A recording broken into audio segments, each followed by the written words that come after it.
তিল তিলকৈ শেষ হৈ গ'ল এটা উদ্যোগ। নগাঁৱৰ কামপুৰ চেনিকল উদ্যোগ এতিয়া অতীত।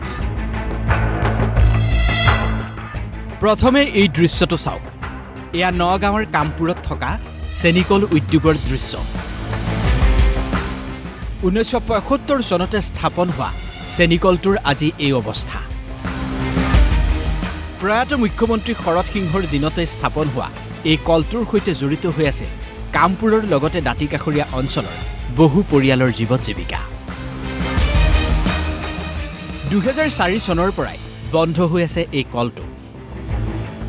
এতিয়া এই কলটো পুনৰুজ্জীৱিত কৰিবলৈ দাবী জনাইছে অঞ্চলটোৰ লোকসকলে।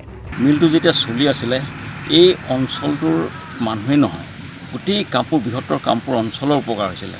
ইয়াতে মই আগতেও কৈছোঁ এইটো কথা বা সাক্ষাৎকাৰত, ইয়াতে আমাৰ তেতিয়া দিনত প্ৰত্যেক মাহত চেলাৰী নামত 7 লাখ টকাৰ পে'মেণ্ট হৈছিলে। বিগত সময়ছোৱাত চেনিকলটোৰ কৰ্মচাৰীসকলে অসম চৰকাৰৰ বহু মন্ত্ৰী বিধায়ক তথা বৰ্তমানৰ চৰকাৰখনৰ সৈতেও চেনিকলটো পুনৰুজ্জীৱিত কৰাৰ ক্ষেত্ৰত ব্যৱস্থা গ্ৰহণৰ বাবে যোগাযোগ কৰিছিল। কিন্তু আজিলৈকে তেওঁলোকে সুফল নাপালে, যাৰ বাবে চেনিকলটো পুনৰুজ্জীৱিত নকৰিলেও সেই স্থানত অন্য উদ্যোগীকৰণৰ পৰিৱেশ গঢ়ি তুলিবলৈ দাবী জনাইছে স্থানীয় লোকে। এই কৃষকৰ প্ৰতি অকণমান দয়ালু হৈও হিমন্ত বিশ্ব শৰ্মাই এই মিলটো পুনৰ কাৰ্যক্ষম নকৰিলে।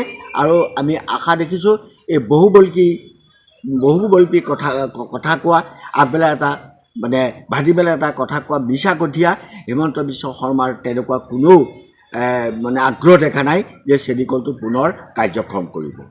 এতিয়াও আমি চৰকাৰক কওঁ যে কিবা এটা অনুষ্ঠান হওক, আমি নাপালোঁ আমাৰ নাতিপুতি বা আমাৰ ল'ৰা ছোৱালীয়ে ইয়াতে কিবা এটা সংস্থাপন হওক। তাৎপৰ্যপূৰ্ণ কথাটো হ'ল হাবি জংঘলেৰে আৱৰি ধৰা এই কলটোৰ যন্ত্ৰাংশসমূহত এতিয়া হাত পৰিছে চোৰৰ।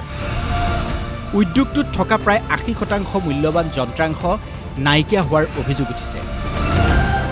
এই ক্ষেত্ৰত চৰকাৰক বিহিত ব্যৱস্থা গ্ৰহণ কৰিবলৈ দাবী জনাইছে কলটোৰ কৰ্মচাৰীসকলে। কামপুৰৰ পৰা জ্যোতিপ্ৰসাদ বৰা, DY 365।